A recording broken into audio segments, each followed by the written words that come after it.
Channel ডিওতে আপনাদের স্বাগত। ত্রয়োদশ জাতীয় সংসদ নির্বাচন সেটা আজকে ১২ তারিখ অনুষ্ঠিত হচ্ছে। তো সেই মাফিক কিন্তু আমরা দেখেছি যে আজ সকাল ৭:৩০ থেকে একটা ভোট অনুষ্ঠিত হয়েছে এবং একটানা চলবে বিকাল ৪:৩০ পর্যন্ত।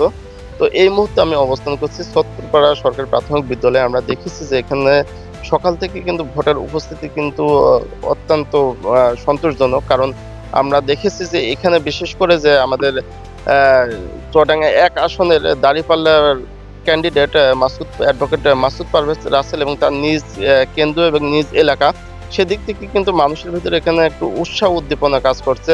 যেহেতু তার নিজের এলাকার ছেলে। তো সব মিলায়ে কিন্তু আমরা এখানে ধানের শীষের যে এজেন্ট আছে তাদের সাথে আমরা কথা বলেছি যে এখানে আসলেই এখানে এখন পর্যন্ত কোনো বল প্রয়োগ করছে বা এখন পর্যন্ত ভোট দেওয়ার ক্ষেত্রে কোনো রকম বাধা প্রদান করছে কিনা তাদের সাথে। তো তাদের কাছে কিন্তু আমরা একটা আশাজনক একটা উত্তর পেয়েছি যে না, আমাদের এখানে কোনো ঝামেলা নাই। অর্থাৎ এখন পর্যন্ত কিন্তু এখানে স্বচ্ছ নির্বাচন হচ্ছে।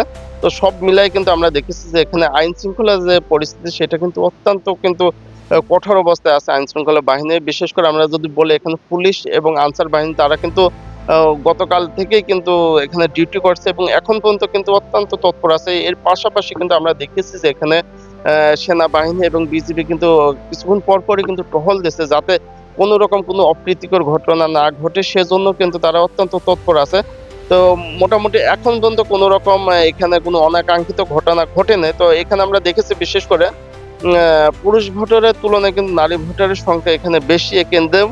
তো এখানে তাদের পাশাপাশি কিন্তু আরো একটা যেটা লক্ষ্য করছি সেটা হচ্ছে তরুণ ভোটারদের। অর্থাৎ জীবনের ১ম ভোট তাদের যে এখানে আশা আকাঙ্ক্ষা নিয়ে দিচ্ছে এবং দীর্ঘদিন যেহেতু তারা নির্বাচনের বাইরে বা ভোট দিতে পারি না এ নিয়ে তাদের অভিযোগ থাকলেও কিন্তু এবার তারা ভোট দিতে পেরে অনেক কিন্তু আশা আকাঙ্ক্ষা কিন্তু তাদের চোখে আমরা দেখতে পাচ্ছি। তো আমরা যদি এখানকার একজন ভোটারের সাথে আমরা কথা বলার চেষ্টা করি আসলে তাদের কোনো ক্ষেত্রে কোনো রকম আ চাপ প্রয়োগ করছে কিনা। আমরা বিশেষ করে আমরা দেখি যে এখানে নারী ভোটার যেহেতু এখানে আছে, নারী ভোটারের সাথে একটু কথা বলি।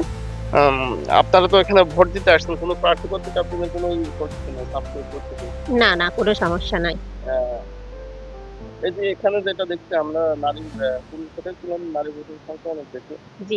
উপস্থিতির হারটা একটু নারী ভোটের সংখ্যা কম থাকছে আসলে। মানে মহিলাদের এখন সাংসারিক কাজ আছে না? কাজকাম কর্ম শেষে তারপরে সবাই আসবে ইনশাআল্লাহ।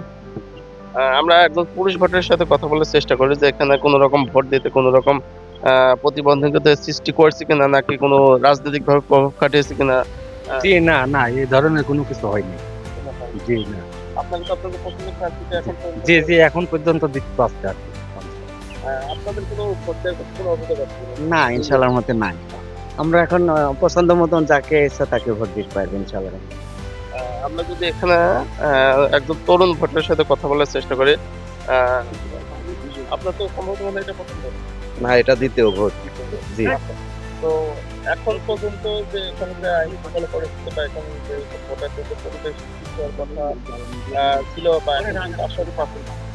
না, এটা তো এখনো মনে হচ্ছে না।